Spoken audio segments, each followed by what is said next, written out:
Life recall. ഞാൻ സന്തോഷമായിരുന്നത് ആന്ത്രി.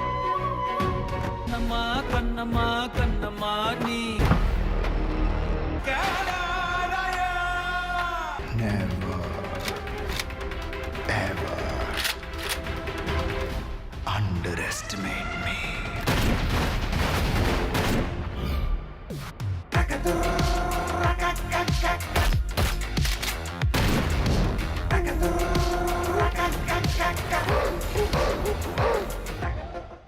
সব মানুষের জীবনেই একটা অতীত থাকে। কারো অতীত হয় খুব সুখের, আবার কারোটা বেদনায় ভরা। চেত্তার জীবনটা ছিল ঠিক এমনই। আজ তাকে দেখে সমাজ যতই ভয় পাক না কেন, একসময় সে ছিল খুবই সাধারণ এক পথ শিশু, যার নাম ছিল কালী। পন্ডিচেরির অলিগলিতে আন্ধ্রেকে সঙ্গী নিয়ে বড় হওয়া সেই ছেলেটার পৃথিবী খুব ছোট, একটু ভালোবাসা আর দুমুঠো খাবারের স্বপ্ন। কিন্তু জীবন বড় অদ্ভুত। কখনো কখনো নিয়তি মানুষকে এমন এক জায়গায় দাঁড় করিয়ে দেয় যেখানে নিজের অজান্তেই অন্যের অপরাধের বোঝা নিজের কাঁধে তুলে নিতে হয়। কালীর জীবনেও এমন একটা মোড় আসে। তখন তার হুবহু চেহারার এক ধনী লোক উপেন্দ্র তার সাথে দেখা করে। ভালোবাসার বন্ধুত্বের মায়ার জালে জড়িয়ে কালী কি পারবে নিজের চেনা জগৎটাকে টিকিয়ে রাখতে, নাকি টাকার খেলা আর বিশ্বাসঘাতকতায় বদলে যাবে তার পুরো পরিচয়? জানতে হলে দেখতে হবে আজকের পুরো মুভি এক্সপ্লেনেশন। তো চলুন আর কথা না বাড়িয়ে শুরু করা যাক 2025 সালে মুক্তি পাওয়া অ্যাকশন থ্রিলার সিনেমা রেডটা থালা। ভাই, মোবাইল তো সবার হাতে আছে, আর সেই মোবাইল দিয়েই যদি একটা ইনকামের রাস্তা খুলে যায় কেমন হয়? আমি একটা প্ল্যাটফর্ম দেখাচ্ছি যেখানে আপনি কিছু বেসিক কাজ করে ইনকামের সুযোগ পেতে পারেন। অনেকেই অলরেডি করছে, এবার আপনার পালা। নিচে কমেন্ট বা ভিডিও ডেসক্রিপশন চেক করুন, বিস্তারিত সব সেখানে। মুভির শুরুতেই আমরা দুজন গুন্ডা টাইপের লোককে গাড়ি করে একটা খাবারের হোটেলে আসতে দেখি। হোটেল মালিক যখন তাদের জিজ্ঞেস করে তাদের কি লাগবে, তখন তারা প্রথমে পিস্তল বের করে টেবিলের উপর রাখে। এরপর একটা ছবি দেখিয়ে জিজ্ঞেস করে এই ছেলে কি এই হোটেলের পেছনের গ্যারেজে কাজ করে আর এই হোটেলে খেতে আসে? দুইটারই উত্তর যখন হ্যাঁ হয়, তখন গুন্ডা লোকটা বলে আমি যদি এই ছেলেকে এখানে খুন করি তাহলে পরে জায়গা ক্লিন করে নিতে পারবে। মালিক কিছুটা ঘাবড়ে যায়। এইবার গুন্ডাটা ওইখানে থাকা মহিলাকে এক কাপ চা বানিয়ে দিতে বলে আর সতর্ক করে বলে যাতে বিষ মিশিয়ে যেন না দেয়, কারণ এক্সট্রা গুলি খরচ করার ইচ্ছে তাদের নেই।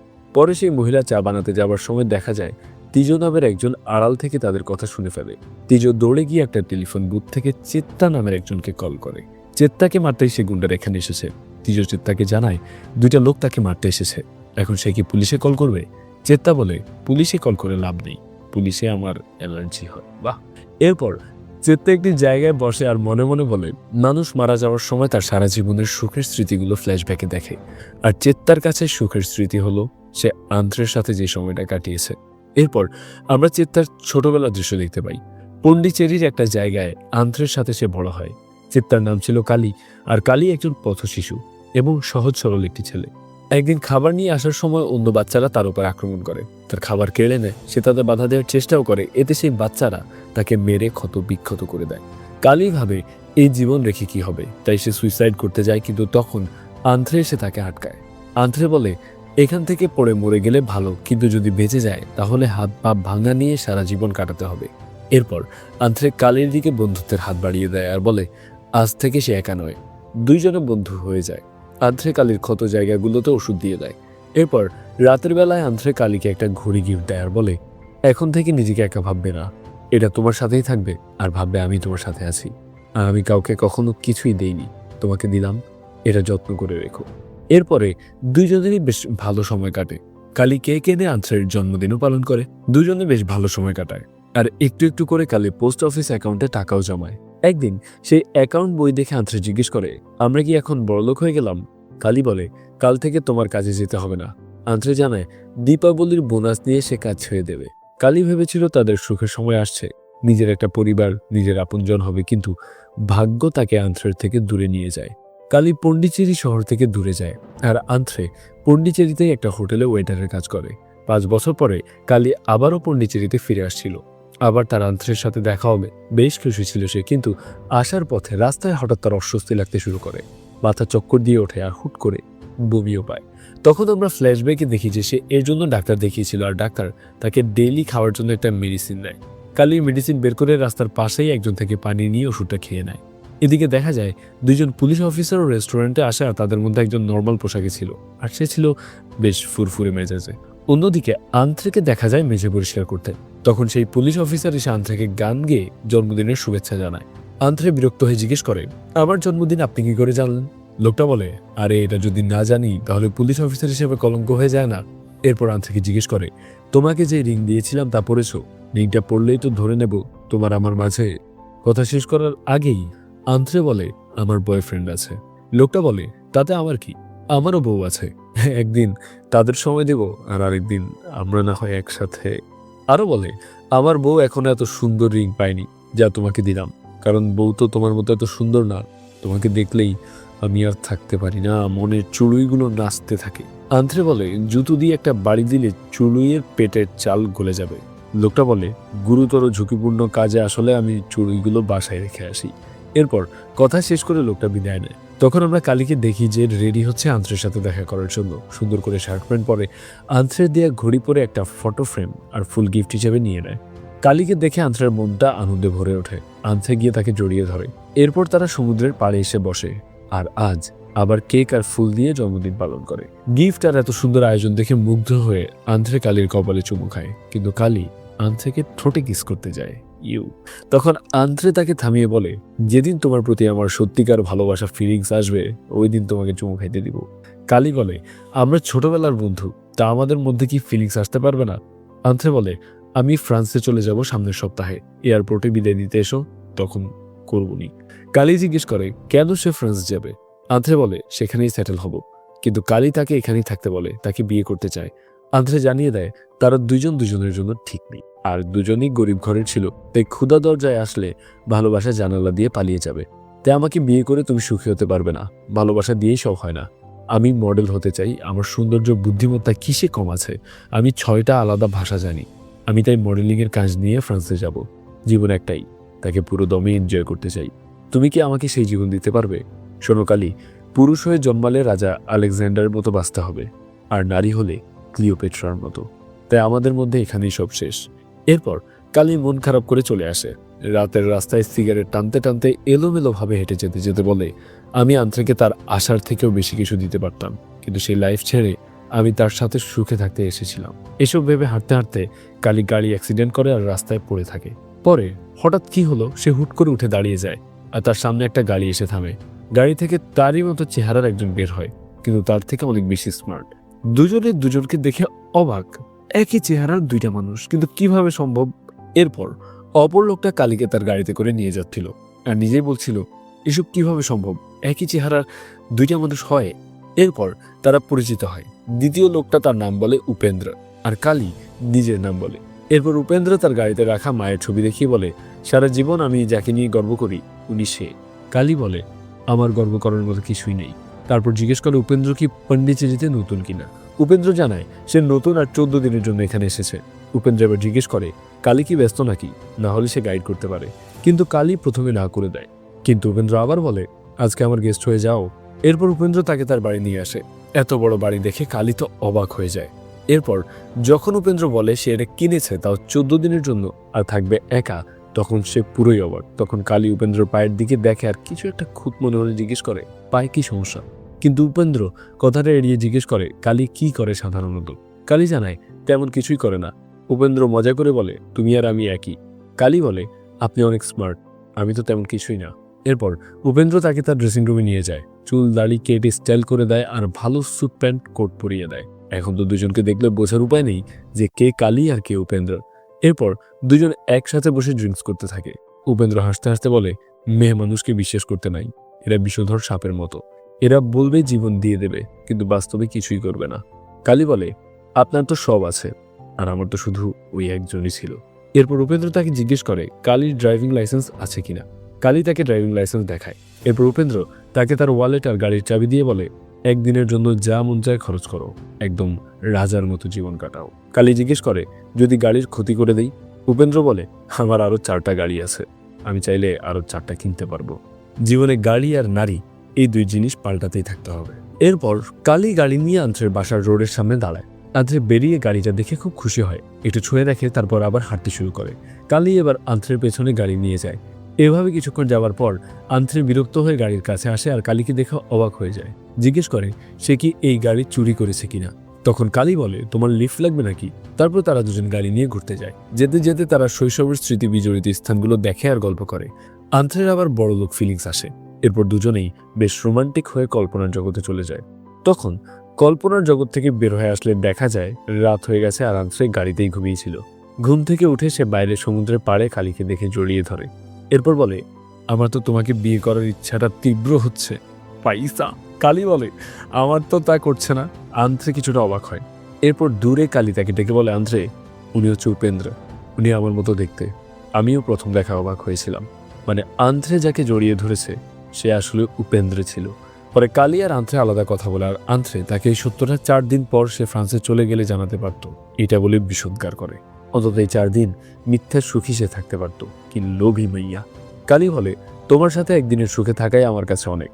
আন্ত্রে জিজ্ঞেস করে, তুমি কি আমাকে বিয়ে করতে চাও না? আমাকে ভালোবাসো না? তাহলে আমার জন্য তুমি কি করতে পারবে?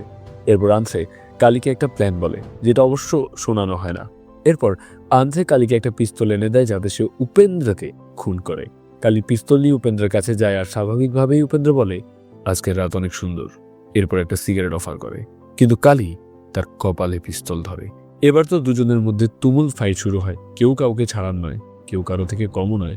কিন্তু এক পর্যায়ে কালী পিস্তল নিয়ে উপেন্দ্রের ঠিক কপালে গুলি করে আর সেখানেই উপেন্দ্র মারা যায়। পরে যখন উপেন্দ্র লাশ পা ধরে টানতে টানতে নিয়ে যাচ্ছিল কালী, তখন সেই পাটা খুলে আসে আর বোঝা যায় এটা নকল পা। এই জন্যই সেই সময় উপেন্দ্র পায়ের কথা এড়িয়ে গিয়েছিল। তো এরপর তারা গাড়ি করে লাশ নিয়ে একটা কুমিরের খালে যায় আর কুমিরের মাঝে ফেলে দেয় যাতে তারা তা খেয়ে ফেলে, আর নকল পাটা পেট্রোল ঢেলে আগুন ধরিয়ে দেয়। এরপর তারা চলে আসে উপেন্দ্র সেই বাংলো বাড়িতে। রাতে কালী যখন পিস্তল রেখে হাত ধুয়ে পরিষ্কার করছিল, তখন সে দেখে তার হাত থেকে রক্ত যেন যাচ্ছেই না। আর কল্পনায় মারামারি আর আজেবাজে দৃশ্য আসতে থাকে আর প্রচণ্ড মাথা ব্যথা শুরু হয়। কোনো রকম ফ্রেশ হয়ে নেয় সে। সকালবেলা তাদের দরজায় পুলিশ আসে। দরজায় সিকিউরিটি ক্যামেরায় পুলিশ দেখে তারা ঘাবড়ে যায়, কিন্তু স্বাভাবিক হয়ে পুলিশকে ঘরেও নেয়। পুলিশ অফিসার ধীরা ভিরাব জানায়, আমাদের এখানে আসার কারণ আপনাকে জানানো যে আপনার কেস এখন আমাদের থানায় আছে। প্রতিদিন 9টা থেকে 10টার মধ্যে আপনাকে থানায় গিয়ে টেন্ডারের কাগজে সই করতে হবে। এখন উপেন্দ্র যেহেতু আসল না, তাই সে জানেই না এসব কি। তো কালী জিজ্ঞেস করে, কিসের সই আর কেন? অফিসার ধীরা বলে, এমনভাবে বলছেন যেন জানেনই না। আপনার এই 14 দিনের হিসাব তো কোর্টে জেলে দিতে হবে না? আপনার উকিল আপনাকে বলেনি? কালী তো না জেনেই বলে দেয়, হ্যাঁ বলেছে। তারপর জিজ্ঞেস করে, 14 দিন পর কি হবে? অফিসার ধীরা তখন বলে, আপনি মার্ডার কেসের আসামি। কোর্ট পেরোলের পর নিশ্চয়ই আপনাকে ইন্টারন্যাশনাল ভ্যাকেশনে পাঠাবে না, রিমান্ডেই পাঠাবে। এবার তো আসল খেলা শুরু। কেঁচো খুঁড়তে গিয়ে কাউটে বের হওয়ার মতো কালী অটোমেটিক খুন করার পর খুনের আসামি হয়ে গেল। তো এই 14 দিন সে থানার বাইরে থাকার অনুমতি পেয়েছে, কিন্তু পন্ডিচেরির বাইরে যেতে পারবে না। এইবার সমুদ্রের পাড়ে আন্ত্রে আর কালী দেখা করে। কালী তো রেগে বলে, তোমার লোভের কারণে আজ আমি এভাবে ফেসে গেলাম। আন্ত্রে বলে, তুমি বলেছিলে একদিন আইসি জীবন পার করতে পারলেই তুমি খুশি, সেখানে 14টা দিন পাচ্ছ। এরই মধ্যেই আমরা সমাধান বের করে ফেলবো। আর লোভের কথা বলছো, আমার এই লোভের জন্য আমরা আজকে একসাথে আছি। এবার আমাদের বের করতে হবে সে কিভাবে এই কেসে জড়িয়েছিল আর টাকা পয়সা কোথায় রেখেছে। তাহলে আমরা এরপর থেকে বের হওয়ার পথ পেয়ে যাব। আরো বলে, দেখো কালী, আমি তোমার বিপদে ফেলে চলে যাচ্ছি না, সাথেই আছি। আর প্রকৃত বন্ধু একসাথে বিপদে পড়ে আর একসাথেই বেরিয়ে আসে। আমি চাই আমি তোমাকে সাহায্য করব। এরপর কালী উপেন্দ্রর আইডি কার্ড দেখে নকল সই করা প্র্যাকটিস করে, কিন্তু যখন নকল করতে সক্ষম হয় তখন মনে পড়ে সে তো বাঁ হাতে লিখে। এইবার কি হবে? তাই পরের দিন সে ডান হাতে ব্যান্ডেজ করে আর আন্ত্রের সাথে থানায় যায় সই করতে। অফিসার ধীরে সন্দেহ করে আর বারবার জিজ্ঞেস করে হাতে কি হয়েছে। আন্ত্রে উত্তর দিলে সে আন্ত্রের পরিচয় জানতে চায়। আন্ত্রে বলে তারা বিয়ে করবে সামনে। এরপর কালী বাম হাতে সই করে আর অফিসার ধীরা চেক করে দেখে সেম টু সেম। অফিসার ধীরা বলে, আরে এ তো 2 হাতেই সেম সই হয়েছে, কোনো চেঞ্জ নেই। কালী বলে, আমি 2 হাতেই সমান কাজ চালাতে পারি। সই করে যাওয়ার সময় অফিসার ধীরা ইচ্ছে করে বল ছুঁড়ে মারে আর কালী তার ব্যথা হাতেই সেটা ঠেকায়। এরপর অফিসার ধীরা তার কনস্টেবলকে বলে, মেয়েটা পন্ডিচেরির আর উপেন্দ্র তো গোয়ার মানুষ, এর মধ্যে ঘাপলা আছে। এদিকে বাইরে এসে আন্ত্রে জিজ্ঞেস করে, এখন উপেন্দ্রর কেস কিভাবে ফাইল হবে? কালী বলে, টাকার বান্ডেল ফেললে কেসের বান্ডেল এমনিতেই চলে আসবে। এইখানে একটা প্লট হোল প্রিয় দর্শকের আমি লক্ষ্য করেছি, সেটা হচ্ছে সে যদি লেফট হ্যান্ডার হয় তাহলে সে বলটা তো লেফট হ্যান্ডেই ধরা উচিত। যে রাইট হ্যান্ডকে সে ইনজুর্ড দেখানোর চেষ্টা করতেছে সেই হাতে কেন ধরবে? The director should answer but he will not, I know. Anyways, এইবার দুজন মিলে উপেন্দ্র কেস ফাইল পড়তে শুরু করে আর আমাদের কাহিনী দেখানো হয়। 6 বছর আগে গোয়াতে ছিল উপেন্দ্র। এই কেস দেখতে গিয়ে দেখা যায় গোয়া শুধু ইন্ডিয়ার লাস ভেগাসই না, বরং ছিল রেড্ডির রাজত্ব। শ্রী রামালো জগন্নাথ রেড্ডি এমনি সবাই তাকে প্রাক্তন রেলওয়ে মন্ত্রী হিসেবে জানে, কিন্তু তিনি ছিলেন গোয়ার গডফাদার, যে কিনা গোয়াতে সব রকমের অবৈধ ব্যবসার লিডার ছিল। জুয়া, অস্ত্র, অর্থ পাচার, ড্রাগ, সমস্ত অবৈধ ব্যবসা ছিল তার। মিস্টার রেড্ডির ছেলে ছিল তেজা রেড্ডি আর তেজার স্ত্রী বৈজয়ন্তী। তাদের ভালোবাসার বিয়ে ছিল, সুন্দর দাম্পত্য জীবন ছিল। বৈজয়ন্তীর ভাই ছিল মাল্লি, সে আবার মার্কোস কমান্ডার। এখন রেড্ডির কমান্ডার হিসেবে তার কাজে সাহায্য করে। রেড্ডিরা যখন গোয়ার এ প্রান্তে তাদের ব্যবসা চালাচ্ছিল, তখন অপর প্রান্তে মালপি উপেন্দ্র তার মায়ের মৃত্যুশোক পালন করছিল। মায়ের শেষ কার্য করে অস্থির ছাইয়ের ঘটি নিজের গাড়িতে রেখে সে একটা বারে বসে চিন্তা করছিল যে সে তার মাকে জীবিত অবস্থায় সেভাবে যত্ন করতে পারেনি। সেদিন রাতেই তেজা রেড্ডি একটা খুন করে পালাচ্ছিল, কিন্তু পথে তাদের গাড়ি নষ্ট হয়ে যায় আর তারা অন্য একটি গাড়ি চুরি করে। আর সেই গাড়ি আর কারো না, ছিল উপেন্দ্রের। উপেন্দ্র এই ঘটনা দেখে সাথে সাথে তার গাড়ির পেছনে ছুটতে শুরু করে, কিন্তু মানুষ কি আর গাড়ির স্পিডের সাথে পারবে, তাই সেও পারে না। এরপর ঘুরে ফিরে শর্টকাট নিয়ে গাড়ির সামনে পেট্রোলের ব্যারেল ফেলে সে আগুন ধরিয়ে গাড়ি থামায়। এরপর গাড়ি থেকে বের হয়ে তেজার গুন্ডারা তাকে মারতে শুরু করে, সেও তাদেরকে পাল্টা মারতে থাকে। এক পর্যায়ে তেজা উপেন্দ্রর বুকে একটা গুলি করে আর তাকে ফেলে রেখে পালিয়ে যায়। পরে একটা মেয়ে যাওয়ার সময় রাস্তায় এভাবে একজনকে পড়ে থাকতে দেখে তাকে তুলে নিয়ে যায় আর বেঁচে আছে দেখতে পায়। তেজা গাড়ি নিয়ে আব্বাসের কাছে আসে আর আব্বাস গাড়ি দেখে বলে, আরে কার গাড়ি? তেজা জানায় এটা চুরি করে আনা। এরপর আব্বাস বলে, মার্ডার করার জন্য গাড়ি নিয়ে গেছিলি, এখন কার না কার গাড়ি নিয়ে এসেছিস, যদি পুলিশ ধরে ফেলে? এরপর বিচ্ছুকে ডেকে এই গাড়ি ভেঙে পুড়িয়ে দিতে বলে, কিন্তু গাড়ির মধ্যে তারা উপেন্দ্রর আইডি কার্ড পায় আর বলে, এই গাড়ি যেখান থেকে পেয়েছিস সেখানে রেখে আয়, কারণ জানিস না এটা কার গাড়ি। এটা কুখ্যাত গ্যাংস্টার হিটম্যান মালপে উপেন্দ্রের গাড়ি। সে টের পেলে এক একজনকে ধরে ধরে মারবে। এদিকে উপেন্দ্র জ্ঞান ফিরলে সে ওই মেয়েকে মারতে যাচ্ছিল যে তাকে বাঁচিয়েছে। পরে সে তাকে রিল্যাক্স থাকতে বলে। এদিকে মিস্টার রেড্ডির কাছে খবর আসে যে তেজা উপেন্দ্রর গাড়ি নিয়ে আসছে। মিস্টার রেড্ডি বলে সে সামলে নেবে, কিন্তু তার আগেই আমরা দেখি উপেন্দ্র রেডি হচ্ছে। তার নকল পা এখন লাগাতে দেখা যায় আর বন্দুক নিয়ে সে তেজার খোঁজ করতে বের হয় আর এক এক করে অনেককেই হত্যা করতে থাকে। আর শেষ পর্যন্ত তেজার অ্যানিভার্সারির দিন তাদের বাড়িতে গিয়ে তেজাকে খুন করে আর গুলি করে, তাও বৈজয়ন্তীর সামনে। টিভিতে নিউজ প্রকাশ পায় যে উপেন্দ্রর হাতে তেজা রেড্ডি খুন। তারপর তার মায়ের অস্থি রাখার পাত্র এনে ছাই সমুদ্রে ভাসিয়ে দেয় আর মায়ের কথাগুলো মনে করে। মা তাকে ভালো হয়ে যেতে বলেছিল। এবার দেখা যায় তেজার সৎকার হচ্ছে আর সেখানে মিস্টার রেড্ডি, বৈজয়ন্তী আর মাল্লিও ছিল। বৈজয়ন্তী তাদের পুরনো কথা মনে করে, ভালোবাসার দিনগুলো মনে করে চোখের পানি ফেলে। পরে উপেন্দ্র খুনের দায় স্বীকার করলে তাকে আজীবন কারাদণ্ড দেওয়া হয় আর শোক সইতে না পেরে বৈজয়ন্তী সুইসাইড করতে যায়। তবে দড়ি ছিঁড়ে পড়ায় মারাত্মক আহত হয়ে হাসপাতালে ভর্তি হয়। মাল্লি এসে হাসপাতাল তোলপাড় করতে থাকে, কেন ডাক্তার বলল তার বোন বাঁচবে না। এরপর সে তার বোনকে ডাকতে থাকে, বলে সে তেজার খুনিকে খুন করবে, একবার তার বোন উঠে বলুক। অনেকে মিলে মাল্লিকে শান্ত করে। পরে মিস্টার রেড্ডি দেখা করতে আসে উপেন্দ্রর সাথে, তাকে জিজ্ঞেস করে সে কি মিস্টার রেড্ডিকে চেনে কিনা। এরপর উপেন্দ্রকে জীবনের হুমকিও দেয়, কিন্তু উপেন্দ্র হেসে বলে গুড লাক। কেসের ফাইল পড়ার পর কালী নিজের ওপর রাগ করে ছুঁড়ে মারে সব। মনে মনে ভাবে যদি সে বলে সে উপেন্দ্র না, সে কালী, তাহলে উপেন্দ্রর খুনের আসামি হয়ে যাবে। আর যদি বলে সে উপেন্দ্র, তাহলে উপেন্দ্র কেসেরও আসামি সেই। একটাই মৃত্যু আর একটা ভুল তার জীবনকে এখন একটা হাস্যকর অবস্থায় ফেলেছে। এরপর দুজনে আবার সে বাংলোতে ফিরে আসে আর দেখে আগে থেকে কেউ সেখানে এসে বসে আছে। এটা ভেবে কালী আগে ভেতরে যায় আর রাত্রের বাইরে থাকে। কালী গিয়ে প্রথমে একটা কুকুরের মুখোমুখি হয় আর ঘাবড়ে যায়, কিন্তু একটা মেয়ে এসে কুকুরকে থামায় আর কালীকে উপেত্তা বলে ডাকে। আর এটাই সে মেয়ে যে উপেন্দ্রাকে বাঁচিয়ে এই অবধি এনেছিল। মেয়েটার নাম উন্নি মায়া। মায়া এসে বলে, আরে তুমি র্যাম্বোকে চিনছো না, তুমি যে এটাকে বাচ্চা অবস্থায় এনে দিয়েছিলে। এরপর র্যাম্বোকে বেরিয়ে যেতে বলে আর কালীকে উপেন্দ্র ভেবে বলে, তোমার চেহারা লুক চেঞ্জ, তাই মনে হয় র্যাম্বো কনফিউজ। যাই হোক, এরপর মায়া তাকে পাসপোর্ট আর লাইসেন্স দেয়, কিন্তু সবগুলোই কালী নামে। এরপর মায়া নিজে বলতে থাকে, তোমার কথা মতোই ফেক পাসপোর্ট করেছি, কেউ ধরতে পারবে না এটা ফেক। আর উপেন্দ্র এবার কালীর নামে দেশ ছেড়ে পালিয়ে যাবে। কালী জিজ্ঞেস করে কালীর কি হবে? মায়া বলে সে তো মারা যাবে। এরপর একটা পয়জনের বোতল দিয়ে বলে, তুমি যেটা চেয়েছিলে সেটা, এটাও ড্রিঙ্কসে মিশিয়ে দেবে, 7 দিনের মধ্যেই হার্ট ফেল করে মারা যাবে। এরপর বডি নিয়ে রেল লাইনে ফেলে দেবে, পা কাটা পড়ে যাবে আর একটা পা সারিয়ে তোমার ফেক পায়ের একটা কপি রেখে দেবো, কেস খাতাম। আর তোমার টাকা পয়সা আমি ভল্ট খালি করে দিয়েছি, সব ডলার করে ব্যাগে ভরে আর বন্ড নিয়ে মাদ্রাজের একটা পার্কিং লটের গাড়িতে রেখেছি। আমরা এখন বাই রোডে নেপাল যাব আর তারপর সেখান থেকে তুর্কিতে, আর সেখানে গিয়ে ডলার আর বন্ড ভাঙিয়ে মিলিয়ন অর্থ ব্যাংকে রাখতে পারবে, সেফ। আশা করি সব বুঝতে পেরেছো। এরপর মায়া গোসলে চলে যায়, দুষ্টুমি করে বলে, আমি গোসল করে আসলে কি করবে তুমি? কালী বলে, কি আবার করব।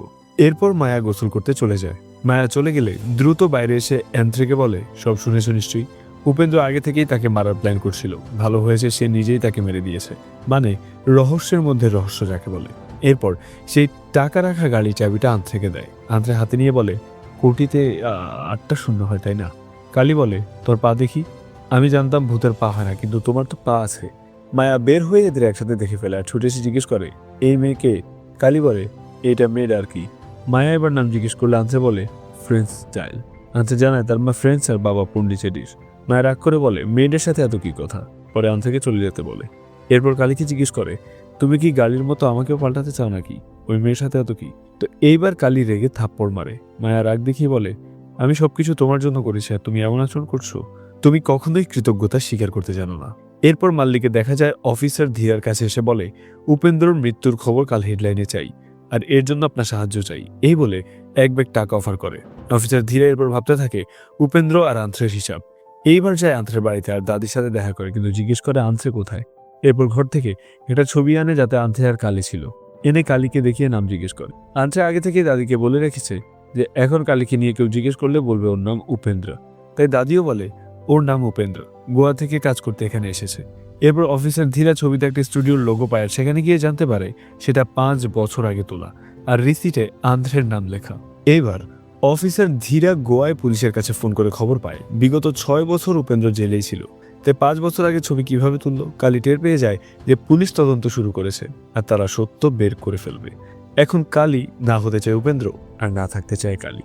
আন্ত্রে এবার তাকে উপেন্দ্রর পালানোর প্ল্যান কাজে লাগিয়ে চেন্নাই হয়ে পালাতে বলে। এবার দেখা যায় অফিসার ধীরা কল করে উপেন্দ্র বাড়িতে যায় আর ফোন ধরে মায়া।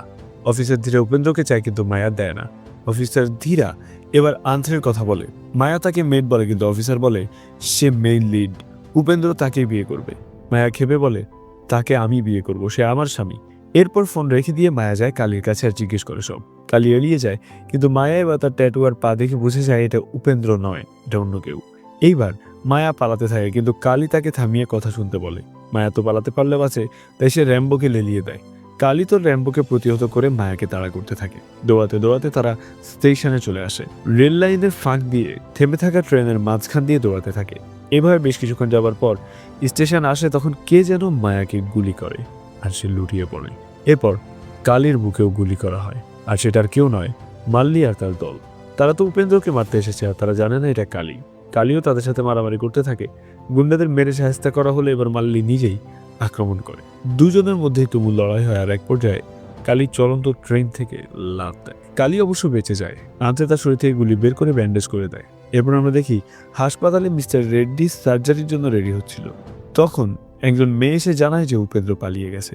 মিস্টার রেড্ডি তার সার্জারি ক্যান্সেল করে। ডাক্তার নিষেধ করে, কারণ এইটাই লাস্ট চান্স। সার্জারি না করলে সে 1 সপ্তাহ বাঁচতে পারে। কিন্তু মিস্টার রেড্ডি বলে, এই 7 দিন আমি উপেন্দ্রকে শেষ করতেই খরচ করব। উপেন্দ্র আর আমার সময় আছে মাত্র 7 দিন।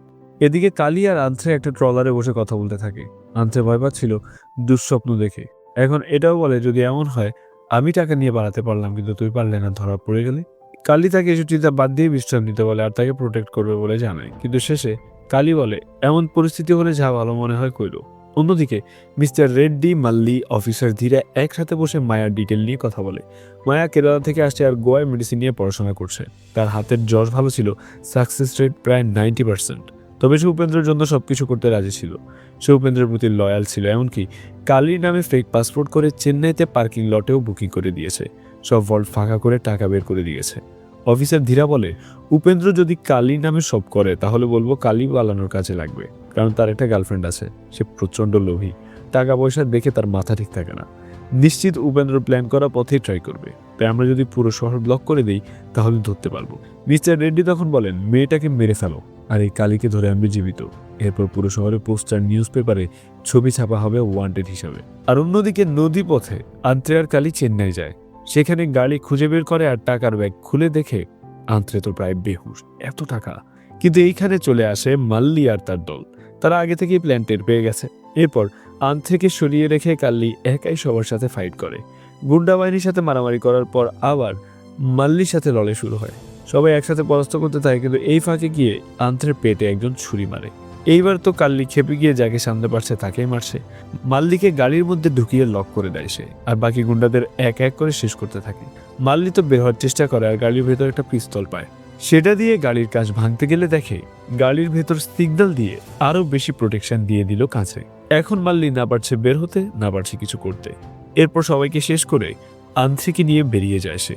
গাড়ি করে একটা মার্কেট প্লেসে নিয়ে আসে আর গাড়িতে রেখে মেডিসিন আনতে যায়। তখন আন্থ্রে ডেকে বলে, তোমাকে চুমু খেতে চাই। কিন্তু কালি বলে, তোমার কিছু হবে না, আমি কিছু হতে দেব না, তুই বসো, আমি আসছি। এরপর কালি মেডিসিন নিতে চলে যায় আর সেখানে তো পুলিশ টিম নিয়ে ঘুরছে। মেডিসিন নিয়ে বের হতেই চারদিকে পুলিশ দেখে ঘাবড়ে যায় সে আর লুকিয়ে পড়ে। পুলিশ তাকে অ্যারেস্ট করতে চায় কিন্তু কালি সুযোগ চায় মেডিসিন দিয়ে আসার। অফিসার ধীরে বিশ্বাস করতে চায় না আর এবার কালি পুলিশ টিমের সাথে ফাইট করতে থাকে।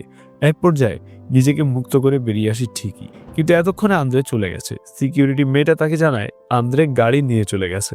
একটা চিঠি রেখে গিয়েছে যাতে লেখা ছিল, সরি কালি, তোমাকে ঠকালাম। আমি তোমাকে ভালোবাসি ঠিকই, কিন্তু তার জন্য তোমার সাথে মরতে পারছি না, কারণ এত টাকা পাওয়ার পরে আমি তো সেটা ভোগ করতে চাই।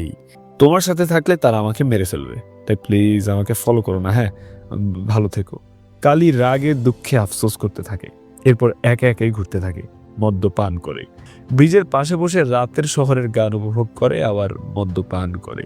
আন্দ্রের দিয়া ঘড়ি দেখে আর মিথ্যা অভিনয়ের কথা ভেবে কাঁদে আর মদ্যপান করে। সে এগুলো করছে আর তার পিছু নিয়ে আসে মাল্লি।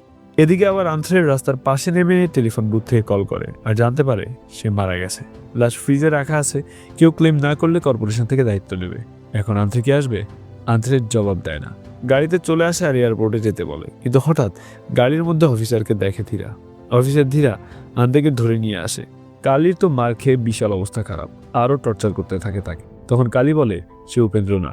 মিস্টার রেড্ডি তখন তার কাছে বলে, আমি জানি তুই উপেন্দ্র না, কিন্তু কেসটা এখন তোর নামে। এরপর বারবার জিজ্ঞেস করতে থাকে উপেন্দ্র কোথায়। কালি বারবার বলে সে উপেন্দ্রকে মেরে ফেলেছে, কিন্তু কেউ বিশ্বাস করে না আর আরও মারতে থাকে। আন্থ্রেকে জিম্মি করে রাখা হয়। মিস্টার রেড্ডি বারবার একই প্রশ্ন করে বিরক্ত করে, কারণ উনি নিজেই 6 বার জেলে উপেন্দ্রকে মারতে চেষ্টা করেছে, কিন্তু পারেনি। কেউ তাকে টাচ করতে পারেনি, সেখানে কালি এত সহজে মেরে ফেললো। বারবার একই উত্তর, তাই এইবার জিজ্ঞেস করা হয় ডেড বডি কোথায়। কালি জানায় কুমিরের খালে ফেলে দিয়েছিল। এইবার রেড্ডি আর তার দল মিলে লাশের টুকরো খুঁজতে যায়। একটা টুকরো পেলেও তারা বিশ্বাস করবে যে উপেন্দ্র নেই। তারা আন্থ্রেকে জিম্মি করেই রাখে, আর কিছু যদি না পায় তাহলে তাকে মেরে ফেলবে। তারা গিয়ে পুরো খালে জাল দিয়ে সার্চ করতে থাকে, কিন্তু কিছুই পায় না। আর এইদিকে কালির অর্ধমৃত বডি টেনে নিয়ে কোথায় যেন ফেলা হচ্ছিল। পুরো খাল খুঁজে চিহ্ন মেলে না উপেন্দ্রের। কর্তৃপক্ষ জানায় কুমির যদি খেয়ে ফেলে তাহলে বডি তো পাওয়া সম্ভব না, এটা অভিজ্ঞতা থেকে বলছে সে। এদিকে মেঝেতে পড়ে আছে কালির দেহ, তাকে কোনো মতো তুলে চেয়ারে বসানো হলো। এরপর অফিসার ধীরে এসে প্রথমে প্রেম ও ভালোবাসার ধোঁকা নিয়ে কথা বলতে শুরু করে। কালির প্রেমিকা তার একটু লয়াল ছিল, ভালোবাসে কালীকে, কিন্তু অফিসার ধীরার জীবনে যে ছিল সে তো ভালোবাসতো না। যাই হোক, এরপর সে কালীকে জিজ্ঞেস করে উপেন্দ্র কোথায়। কালী বলে মেরে ফেলেছি। অফিসার ধীরা বলে, আরে সত্যি কথা বলো, এখন তো লাগলে আমার টাকার ভাগ আমি নিব, তুমি 75%, আমি 25%। এইভাবে কথা চলতে থাকে। তখন ইনভেস্টিগেশন ডিপার্টমেন্টের হেড গিরিশ গঙ্গারাম ফোন করে বলে, আমি যার ফিঙ্গারপ্রিন্ট দিয়েছিলাম ক্রাইম স্টোরি চেক করতে, সে কি কাস্টডিতে না বাইরে, জ্ঞান আছে নাকি অজ্ঞান। অফিসার জানায় কাস্টডিতে আছে, অজ্ঞান পায়। এরপর নিকটতম পুলিশ স্টেশন থেকে লোক ডাকতে বলে, যেভাবেই হোক হাতছাড়া করা যাবে না। অফিসার ধীরে ধীরে বলে, আমি কিন্তু উপেন্দ্রের কথা বলিনি। গিরিশ বলে, উপেন্দ্র থেকে বড় অপরাধী সে, তার নাম জন ব্রাভো। কেউ তাকে কোনোদিন দেখেনি, কিন্তু সে সিসিলিয়ান গ্রুপের অনেক বড় অস্ত্র পাচারকারী।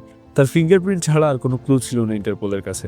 বেশ কয়েক বছর আগে তার উপর একটা পুলিশ টিম অপারেশন করা হয়, কিন্তু সবাই ধরা পড়লেও জন ব্রাভো পালিয়ে যেতে সক্ষম হয়। আর বিগত 5 বছর সে টাকা আর পাওয়ারের অভাবে আত্মগোপন করেছিল। সে কোন দেশে ছিল তা কেউ জানে না। আপনি এই ফিঙ্গারপ্রিন্ট দেওয়ার পর মিলিয়ে দেখলাম, সে জগতে কেউ যাকে দেখতে পায়নি, সে আপনার সামনে বসে, একে ধরতেই হবে।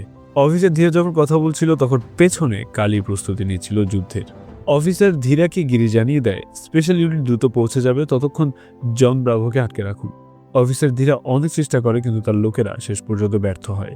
অন্যদিকে আন্থ্রেকে বেঁধে ক্রেন থেকে খালের মাঝখানে ফেলে দেওয়ার প্রস্তুতি নেয় মিস্টার রেড্ডি, কিন্তু হঠাৎ ক্রেন থেমে যায়। আরেকজন দেখে ড্রাইভার মৃত। এরপর দূর থেকে স্নাইপার গান দিয়ে এক এক করে মারা হতে থাকে। এরপর গাড়িতে ফিট করে রাখা বোমা আর সেটা অটো ড্রাইভ করে তাদের দিকে পাঠায়, আর বিশাল একটা ধামাকা হয়ে গুন্ডাদের উড়িয়ে দেয়। এবার নিজে সরাসরি মাঠে নামে আর ফাইট করতে থাকে সে। এক এক করে গুন্ডাগুলোকে সবগুলোকে শেষ করে। শেষে এসে মাল্লির সাথে সেই লেভেলের একটা ফাইট সিন। তো এইবার তো আর ছাড়বে না, একেবারে শেষই করে দেবে। বারবার এত ঝামেলা ভালো লাগে না। আর এইভাবে এক পর্যায়ে মাল্লিকেও হত্যা করে সে। এইবার আসে মিস্টার রেড্ডির সামনে। মিস্টার রেড্ডি বলে, তুমি উপেন্দ্র থেকেও ভয়ঙ্কর। আর কালী তাকে সেখানে গুলি করে শেষ করে দেয়। এরপর টাকার ব্যাগ নিয়ে আন্দ্রের সামনে রাখে আর বলে, এই যে নাও টাকা। কিন্তু এখন কথা হচ্ছে, তুমি কাকে ভালোবাসো, আমাকে না টাকাকে? আন্দ্রে বলে, আমি তো শুধু তোমাকে চাই। এইবার কালী টাকা দিয়ে আগুন ধরাতে থাকে। তখন আন্দ্রে তাকে থামাতে চেষ্টা করে আর বলে, দুটোকেই সমানভাবে ভালোবাসি। কালী বলে, এটা হতে পারে না, একটা নিতে হয়, হয় টাকা পয়সা না হয় ভালোবাসা। কিন্তু আন্দ্রে উত্তরটা দিতে পারে না। কালী বুঝে যায় আন্দ্রের কাছে টাকার লোভী সব খুবই লোভী জঘন্য মহিলা, তাই কালী তাকে ছেড়ে চলে যায়। এরপর আমরা আবার সেই প্রথম সিনে চলে আসি, যেখানে কালীকে মারতে দুজন গুন্ডা আসছিল। তারা গোপন স্থানে চলে আসে আর কালীর মাথায় পিস্তল ধরে, কিন্তু সেদিন গুলিতে মারা যায় গুন্ডাগুলো। এইবার ঘটনা অনেক দিন পরে দেখানো যায়, যেখানে কালী বেশ ভদ্র, ভোলা ভালা, সরল বেশে লিফট চাওয়ার জন্য দাঁড়িয়ে আছে।